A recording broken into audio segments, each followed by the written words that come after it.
Hi and welcome to my channel. I'm Simon of Savage Reads, and today I am back with my 2021 intentions video. So the sort of rough plans and intentions that I have in terms of books, reading, BookTube, a little bit of live stuff and social media stuff, and yeah, that kind of shenanigans basically. But before I talk about that anymore, I just want to say I hope you have all had a happy new year. I know it will have been a weird new year for all of us, a new year unlike anything before, but I hope that it was as good as could have been. I'm saying that, I have to admit, before it is 2021, because I'm recording a week's worth of videos because I'll be having a week off. I really like this new tradition that I've created over the last 3 or 4 years, where I have the first week off of January to sort of settle into the new year, read my first book of the year, because that's always very important. I have super superstitions about it.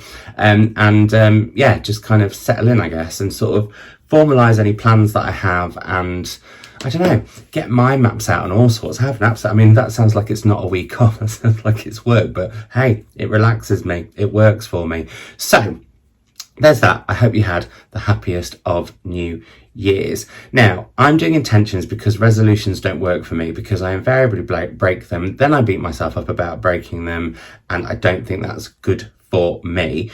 Intentions feels better as well, because each year you can build upon the intentions that you had before. And also with intentions, you can try things out. They might not work. They might. Let's see how it goes. And I kind of like that flexibility of it. And I have to say, one thing that 2020 taught me, which is a benefit and I'm going to build upon, is that you have to be flexible in life. You do not know what is going to come around the corner. And actually, with that in mind, that's why I didn't go back and look at my resolutions, or really go back and look at my stats or anything. So if you're after all of that info, it's not going to be in this.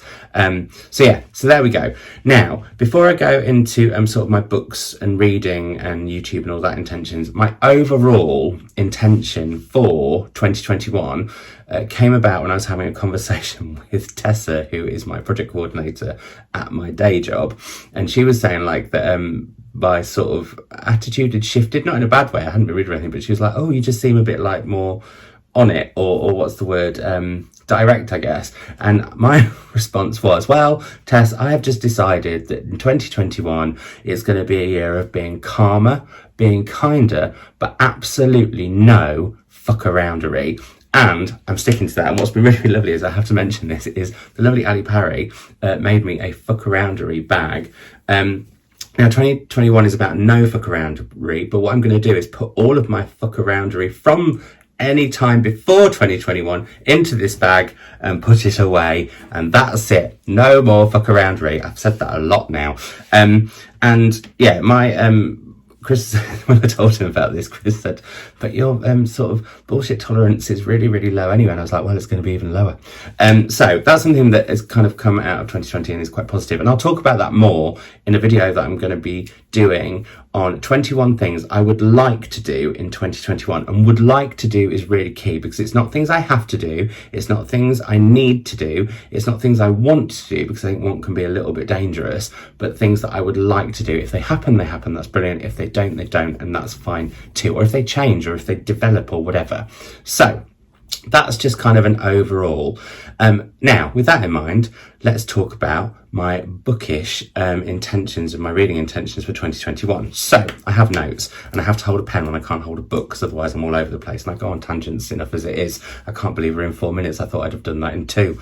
So but one of the things that you'll see is I'm letting go of numbers, but we'll talk about that more later. Now, in terms of books and reading intentions, the first one for me is whim. I want to read by whim, see what I pick up as I go, and just not get so stressed about, have I read enough historical fiction? Have I read enough crime? Have I not read enough crime? Have I not? And that's kind of one.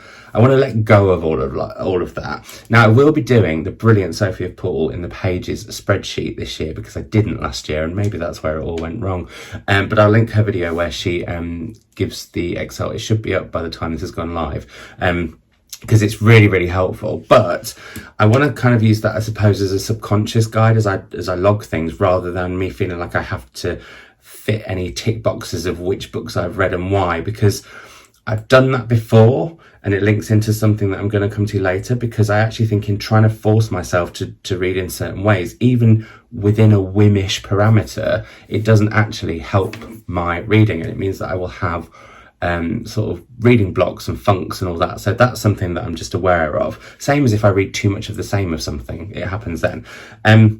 I would like to, and I intend to, read a lot more backlist books by authors that I really, really love, or books or authors that I've collected over the years. Like some of the books on these shelves I've had for like 15 years. And yeah, that's not that. I want to kind of get to them. Now, I have had a recent massive cull, and that links into my third sort of intention, which is to read and shop my shelves more. So what I did was I decided I was just going to make sure that basically I was at a situation a few weeks ago where there were books on top of books. It was all a little bit pandemic. There's piles of books on the floor. There was 2021 proofs all over here. They've got their own shelves. And so I had an epic clear out. And now we've got to the point where I don't really have any space apart from that shelf, which I'm going to make sure is always empty, because it just makes me feel like, oh, I haven't filled every shelf in the room, which just mentally does something for me, which is positive. So not that my shelves ever make me feel negative, I have to clarify, because for me, this is like a TBR for the rest of my life. I don't see it as next year's TBR or this year's TBR or that year's TBR. You know, these are adventures awaiting me, and that's lovely. But I have now implemented rules, which is that when books come in, if they are not 2021 books, which there are spaces on shelves over there, and in my last reading vlog I gave a kind of loose bookshelf tour. So if you want to see that, I'll link that down below. But anyway, if say I get some backlist books that I buy myself, I have to make sure at the end of the month when I've done my hauls that they can fit on there, and it's 1 in, 1 out. That is literally the rule. And I'm hoping that by the end of the year, I'm not expecting to have loads of empty shelves, but even if I just have like a couple of half empty shelves, which I can, you know, pop some knickknacks on or whatever, or some more phallic cacti, then that, I don't know, that would just, that would feel like I've, not that I feel like I have to accomplish something by reading books. What do I mean? Because that's totally an idea I want in the bin. I don't have to read anything. I don't have to read at all. I love reading, and that links into the point I'm coming back to. But that love it's not died, but it's changed over the last couple of years actually. But we'll come to that. In fact, no, that's the next one. That's the next comment. I've just looked at my notes. It says so here. I'm amazed because normally, if I'd had to cross anything out, I would have thrown this piece of paper away and started all over again. But I'm just letting stuff go a bit more this year. That's another big intention. Anyway, so 1 in, 1 out on my bookshelves. That's a rule that I'm really, really going to stick to, except for on my 2021 proof shelves, because books are going to come in and I've made enough space that can happen. But I also do want to get through them and not have loads left that I then need to put on the shelves here next year. So there is that. Now, all of this that I was just talking about, how not that my love of reading has changed, but I feel a bit like I've lost who I am as a reader, because a lot of my reading is by choice, but also a lot of my reading is now for work because it's become part of my job, which I'm very, very privileged and very lucky to be able to do, you know, hosting events with authors, judging prizes, etc., more of which we'll talk about later. But at the same time, it does mean that I read differently for those, because if you're interviewing an author, you read with like an extra intensity. Now, I'm not complaining about that at all, but I do want to make sure, not that I've ever really done this before, I'm only doing events with authors where I feel passionate about that book. If it's on my Insta Live, and I will do less of them I think this year, because hopefully we'll be out and about more and maybe even having real events in real life, but if it's on my Insta Live, it's always authors that I really, really love and books that I've really, really loved, and you know, that's not ever done with publishers. But sometimes I will do events for publishers for books before I've read them, because I think I like the idea of them, and overall it's generally right, but I just want to lessen that a little bit because I want more time for non-bookish activities. I mean, let's not all pass out at that. That's one of the things on my 21 for 2021 would like to. But I want to have more time for other things apart from reading, because there's a danger sometimes with working in books, reading a lot for work, and being around lots of libraries and bookshops where there's lots more books available, that it can get a bit overpowering. And I just want to make that balance a bit better. And balance is something that I'm really, really keen to look on in 2021. Anyway, so I'm just looking forward. I'm hoping that by whim, I will discover what kind of reader I am again, because not that I don't know, but at the same time, sometimes I don't know. I used to be able to be fairly certain that if I picked up X or Y book, I would like it. I want to get better at DNFing as well, because it's the one thing my granddad said before he sadly died far too young. He was only 68. But his only regret in life was finishing books he shouldn't have bothered with. And I really need to remember that more. Anyway, I'm excited about I feel like 2021 is going to be a new start of me discovering more about myself as a reader and what I do like and don't like, by experimenting a little bit more. And if it's not working, that's fine, pass it on. But also at the same time, not focusing too much on having to tick boxes or whatever, and just sort of reading more by whim and finding my feet again, I guess. I don't know if that all sounds really, really weird. So there's that. And on the opposite end of the spectrum, but also linked into having more time for not bookish stuff, I am going to stop beating myself up if I'm not in the mood to read. Like, I have done that a lot this year. I think I've probably spent a quarter of the amount of time, or a quarter's worth of the amount of time I spent reading in 2020. I've probably spent a quarter of that time actually just stressing out about not reading and not picking up a book, and yeah, all of that. So there we go. There is that. I think that's everything in terms of books and reading intentions. I'm really excited about the shelf thing. I think it's going to really, really work. And I'm really excited about sort of going through and having a clear out got me really, really excited about other books that I have that I'd forgotten I'd got some, if I'm honest. So now on to YouTube intentions. Before I've got some overall that fit into YouTube socials and books and reading. The first thing with YouTube intentions, I really want to go with the flow. I have to say, I would like to bring wrap-ups back. I didn't do a wrap-up between August and December, and then did an epic wrap-up of everything that I read between August and December, and I will link that down below if you would like to go and see that. But yeah, I want to bring those back in a bit more routine. I want to look at how much depth I go into stuff, and how much I don't, because I don't ever want to spoil a book for anyone, but I also don't want to just feel like I'm doing a Simon version of the blurb, which sometimes is the case. That should be more for hauls, not for wrap-ups. So I'm just going to work on that a teeny tiny bit. I'm also, in terms of by women going with the flow, which is my first, right, come on now, Simon, you've got overexcited about everything BookTube and everything bookish. Calm down now. What did I say about being calmer and kinder and absolutely no fuck aroundery? Calmer. So, in terms, wrap-ups is just an overall thing that I just wanted to mention. It's not one of my intentions. But my first major intention, what is an intention? It's a new word that I've just made up. Daft. My first intention is the same as it was for books and reading, and it's whim and go with the flow. I made a ridiculous statement a few weeks ago. I was like, I'm going to do 4 videos a week. I'm going to start doing vlogs every Saturday, and then no. What I really think I forget is that I don't pay attention to other people's BookTube schedules. I just literally get excited when there's a new BookTube video by a booktuber that I really love. That's the end of it. I don't think, oh, it's Tuesday, so therefore it's going to be X, or oh, it's Wednesday, so I know I'm going to get that. So I don't think people will do the same with mine. And also, some weeks I feel like filming less, and some weeks I feel like filming loads. And I think that's one thing that came from 2020 when I was doing like vlog down, and when I was doing different things here and there, that sometimes I wanted to do loads, sometimes I wanted to have a break, and that's all fine.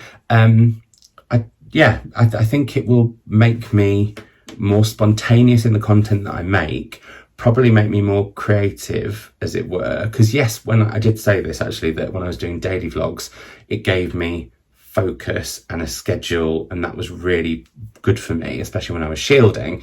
But hopefully with vaccines and that kind of stuff, things are going to go a bit more ad hoc, and particularly in my job, things are going all over the place. Although I'm hoping that means that the vlogs that you get when all that's going on are brilliant, because you'll be going to libraries all around the country. But more on that later. Let me not get ahead of myself. So yeah, I would like to go with the flow a bit more as and when. I hope that's all right with all of you.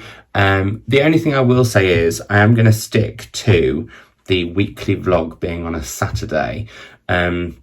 just because, I don't know, that feels like right for me, because you get a bit of the last weekend and that weekend, and then there's like promise of the next weekend and the next week. I don't know, I like the Saturday thing for me personally, making it, and hopefully you like it for viewing it. But that links to the point 2, which is one of my intentions for 2021. I would really like to get more tech savvy with editing and stuff, and I'd like to be able to do more things, because I'm aware a lot of my videos are just me sat here like this. Sometimes I will accentuate a blooper, sometimes I will cut out me sneezing or coughing or swearing too much. I swear quite a lot in this video. But or somebody coming to the door. Anyway, I would like to kind of, get a bit more savvy in terms of, especially with the vlogs. Like, I'm planning, and this is outrageous, in my vlog for the first week of January, having different jangly music for every day. I mean, imagine, I've never done that before, but hey, we'll see how that goes. So that's something I'd like to do, get a lot more tech savvy. I don't know how much I can do that on iMovie. I might have to look at other software, which makes me feel very nervous, and I could get the nervous sweats about it, because I am not tech savvy. I don't quite know how I've ended up doing stuff on the internet, because sometimes I don't even know how to use it. So I mean I'm still filming on my phone on a tripod on a pile of books, and I will then edit this on my phone in iMovie and upload it. I mean, I'm very basic, and it's 5 years on BookTube next year. As this goes live, it will be this year. So yeah, I feel like I should be ahead a bit. But one thing I do want to do, and I didn't write this down actually, but is stop comparing myself to other people. I'm not doing that anymore. So it's fine that I do it on my iPhone and don't have a Canon 75, 4, 5, 6, 7X 2YG or whatever they're called. This is working for me and hopefully for you. Third point, commenting. I would like to be better at it everywhere. Now, this is mainly focused on YouTube, and I have to say I have been a lot more. I hope people have spotted that. Shielding was weird because I was making a lot more content. It's harder to keep it. And it's about, again, like I mentioned, balance, and the balance between creating and commenting, or both on YouTube, on Instagram, and on Twitter. So it's not both, it's all of them, although I don't really use Twitter anymore, but we'll come to that in a little bit. So yeah, the balance has got to be right, but I just... the community here really helped me during shielding and in 2020. So yeah, I want to focus on that more, because I don't want to be one of those channels where they just don't comment back. I don't think that is great, whether you've got, 20 subscribers, 2,000 subscribers, 25,000 subscribers, or 750,000 subscribers, whatever. I suppose if you've got that many, that's quite a lot of comments potentially. Anyway, there we go. I would like to do that. 4, be more myself. I like to think if any of you ever meet me in real life, or ever met me in real life, you would think that I'm very much the same as I am on here. I will say I do shut off slightly, only because I know that my mum watches. I know that, I don't know, I sometimes worry that people will think that I'm really, really daft, which I am, and so therefore should show. But I often cut out the fits of giggles I get over euphemisms, or where there's bits that I would like to, I would just like to bring, I would like to take that filter off. I mean, it's only a very tiny one, but I would like that. So 5th and final for my YouTube intentions is I would like to try and do more different things. Don't know what that's going to look like. That's the joy of an intention. Let's just see and find out. But that does lead to an overall thing that I just want to have for the whole of the year and forever going forward, is that I'm not going to be so focused on numbers. Numbers are to be celebrated. I will say, it's really amazing when you see, when you reach a milestone of numbers or whatever, but it's not the be all and end all. And I wouldn't want that to put people off creating BookTube or YouTube content. Just like I wouldn't want people to be like, oh, I've read X amount of books this year. So one thing I'm not going to do on socials is number what book I'm reading. I want to be better at recording what I read on socials, because I haven't done that in 2020. But I would like to drop the numbers, not worry about that so much. I don't think even I worry about it, but just not focus on it. I don't think it's that important.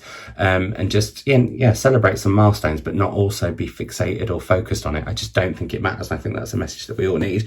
But also with social media, I just want to get the balance a bit better. So for example, I've decided I'm not going to share what I'm reading until after I've read it. Or not until after I've read it, but at least until I'm 2/3 of the way through. Because what happens is, when sometimes I put what I'm reading, I'll get a lot of, oh, I hated that, when I'm literally on page I'm on chapter 2 or whatever, and it can kill the joy of reading a little bit. And also, like, if it happened like once or twice, it'd be fine. But sometimes you can get like 50 people telling you that the book that you've just picked up is shit. And I would never do that personally. And I find it tricky when it happens. So there's just little bits where I want to put a little bit of balance and boundaries and all that kind of stuff. All the B's, which makes me do this apparently. So, yeah, so there's that. Now, just some random intentions and plans. Events, I'm definitely going to be doing more events in 2021. I'm very excited. I've got my first one on Tuesday, the 5th of January with Robert Jones Jr., who has written The Prophets, which is just the most phenomenal book. I can't wait to do that. It'll be on Waterstone's Instagram, not mine. So yeah, do come and join for that if you would like. It's just on Waterstone's Instagram, so it's dead easy to find. Festivals. I'm hoping to still do the Good Life experience where I am the literary curator. We're just going to have to see how things are in terms of social distancing and where the vaccine is and all those kind of things. But that's very, very exciting, and I would love to do more once they start coming back. I should mention BookTube with Melanie Sykes, which has been one of my absolute joys in 2020, both in terms of books, because we've read some corkers and it's been lovely reading with her, but also she's become a really, really good mate this year. And I hope that will last forever. That will be back, as I said, and also Crime Time. Pip and I are talking about bringing back possibly as a live. I'm hoping to see her in the not too distant future. So yeah, that's something that's going to be coming back. I haven't got any other plans for any other collaborations. Prize judging, I'm currently very excited to be judging the overall Costa Book Award winner. I'll have a video about the category winners, which we'll be picking one of in the next few days, or the next week at least. And what else was I going to mention? Job wise, I want to sort of let you into that a little bit more. It's been very obviously very much home focused, which I don't think has necessarily been that entertaining. Well, I haven't shared it, but I don't think it would be that entertaining. So once I'm back out and about, for those of you who don't know, I am project manager for Libraries Connected, which is a libraries charity, and I work on the Novels That Shape the World UK Library Events Programme, which obviously got totally rescheduled and everything in 2020, but thankfully is going on in 2021, and I'll be out and about once we're allowed, and once the events can be physical, so I'll feature that more. And I'll be announcing reading retreats in due course. So yeah, I will leave the email if you're interested in coming on a Savage Reads reading retreat, either in the grounds of a castle in Wales or a forest in Scotland, some point in the new year. So yeah, I've got a meeting about that, I think second week of January. Anyway, so there we go. This video has been longer than I intended, but I'm not worried about numbers anymore. No, I've got to stop focusing on that. But yeah, I would love to know some of your intentions in the comments down below. I'd love to know what you would like to see on this channel or on my socials in 2021. That would be really, really lovely. And yeah, I once again wish you all a very, very, very happy new year. And thank you all so much for watching, chatting, all those things that made 2020 so much more bearable for me, especially when I was shielding and stuck at home, but ever since as well. You have been a real source of joy. So I hope you know that, and this community has just meant so much to me. So yeah, there we go.